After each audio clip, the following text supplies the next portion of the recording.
Esse negócio de posar o Lula como vítima, pintar o Lula como vítima, né, que agrada, evidentemente, a uma parcela do eleitorado que é condescendente com toda a corrupção que aconteceu na Petrobras, é óbvio que é conversa para boi dormir. Para quem não leu o processo, para quem não leu a sentença, que foi mantida. A sentença do Sérgio Moro foi julgada por julgadores independentes na segunda instância e no Superior Tribunal de Justiça. E ela foi mantida.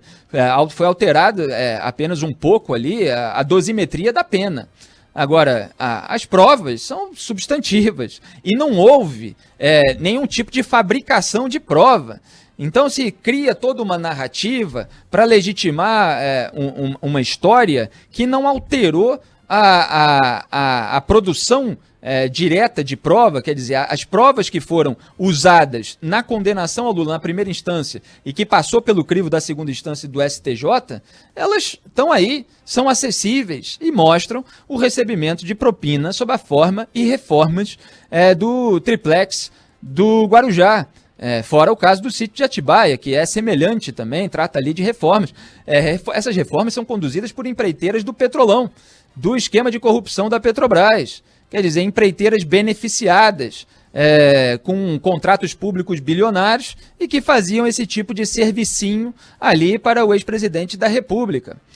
Então, o caso pode ser anulado, pode prescrever depois lá na Justiça Federal, etc. Mas boa parte da população brasileira sabe que houve uma sujeira ali que está sendo varrida para baixo de tapete. Outra parte finge que não vê, porque é aliado, é amigo, é porta-voz, etc. Mas não vai enganar a população inteira.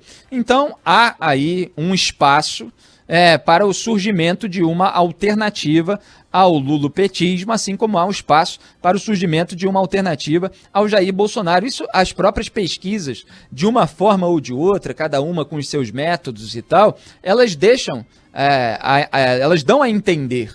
O problema é que, nesse momento, nós estamos em março de 2021, falta aí uma liderança que assuma esse papel. Quem tem cacife eleitoral nesse momento, de acordo com as pesquisas, não é um juízo meu, para derrotar tanto um candidato do PT quanto Jair Bolsonaro, é o Sérgio Moro. Só que o Sérgio Moro está aí pendurado com esses processos, no sentido de que ele não vai fazer nenhum pronunciamento, pelo menos não fez até agora, a respeito de eleição, porque ele está esperando aí se vai ser julgado suspeito ou não, o que vai acontecer com ele, se vão tentar, inclusive, impedi-lo de se candidatar, declarando alguma inelegibilidade, tudo isso que o pessoal de Brasília quer, como apontou o Arthur Lira, presidente da Câmara, eleito com apoio do Jair Bolsonaro. Falou lá, não, o Lula pode até merecer ser absolvido e tal, Moro jamais. Esse é o Arthur Lira. Acusado de rachadinha, aí recebeu lá uma aliviada de barra por parte da Justiça, por uma questão também processual, foi acusado, foi condenado em segunda instância por improbidade administrativa e foi acusado de participar do quadrilhão do PP, com ascendência sobre uma diretoria da Petrobras, mas que foi arquivado com o voto do nosso Cássio do Centrão.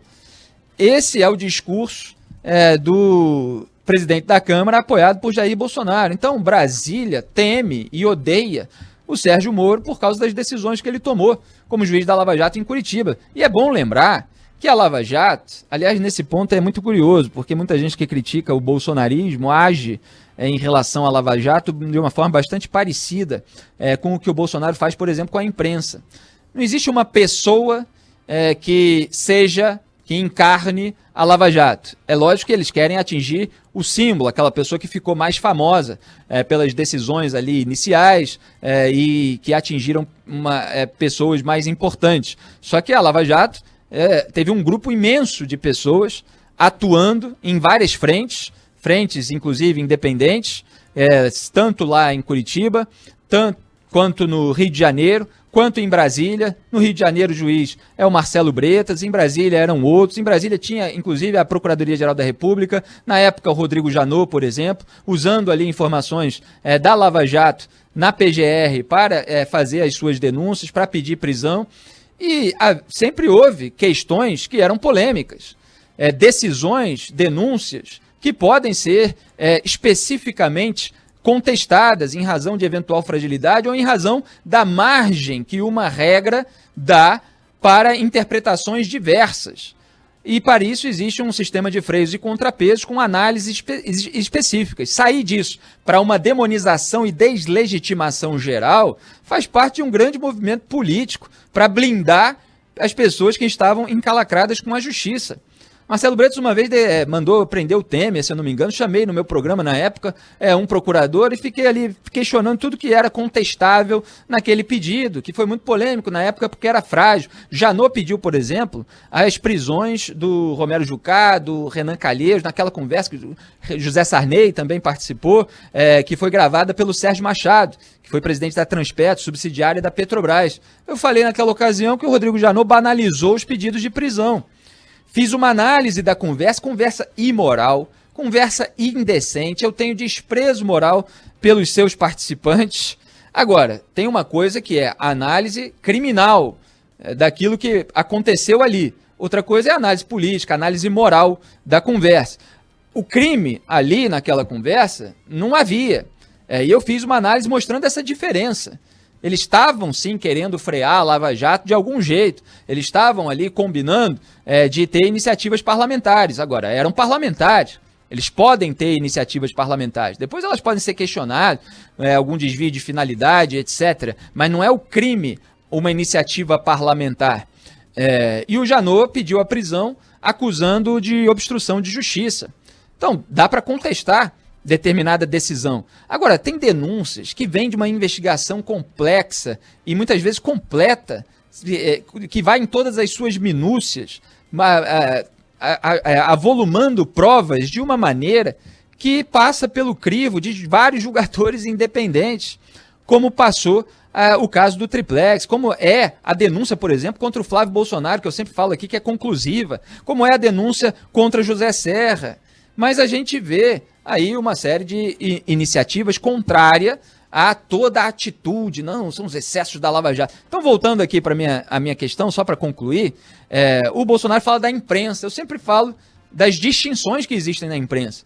Olha, em 2018 estava cheio de colunistas xingando o Bolsonaro de nazista por qualquer posição à direita que ele defendia, mesmo que não houvesse depois nenhuma correspondência prática.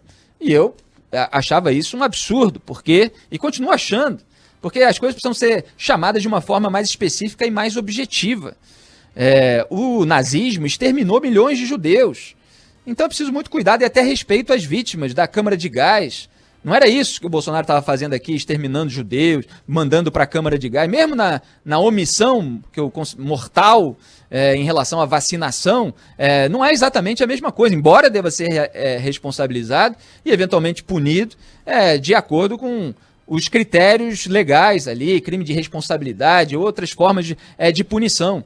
Mas é diferente, a magnitude é diferente. Quando você banaliza esses rótulos, você facilita com que o político populista se posicione contra a imprensa inteira e tente deslegitimar na cabeça do eleitor aquilo que vem de crítica legítima da imprensa e aquilo que vem de informação verdadeira, mas incômoda para ele. Ele coloca tudo no mesmo balaio da demonização e consegue fazer com que uma parte do eleitorado fique avessa a qualquer verdade que venha da imprensa. É a mesma coisa que fazem com a Lava Jato. Eles tratam toda a Lava Jato, a força-tarefa, como uma coisa só, não tem nuance nenhuma, uma coisa que veio de conluio, de excesso, de isso, daquilo, e que criminalizou a política de uma forma geral, com todas essas narrativas, para proteger os seus políticos de estimação. É isso que está acontecendo. E é preciso analisar os casos, as provas, e não jogar tudo no lixo 4 anos depois, que só para encerrar, torna o Brasil, por parte do Supremo Tribunal Federal, por iniciativa, na maioria das vezes, do Supremo Tribunal Federal, o país, por excelência, da insegurança jurídica. Quer dizer, ninguém sabe se o que está fazendo, de acordo com as regras e tal, vai cair lá na frente quando o Supremo decidir alguma coisa. Então a gente joga tudo que houve de tramitação, de voto, de decisão, no lixo para começar tudo de novo, e aí o sujeito sair impune pelo tempo decorrido.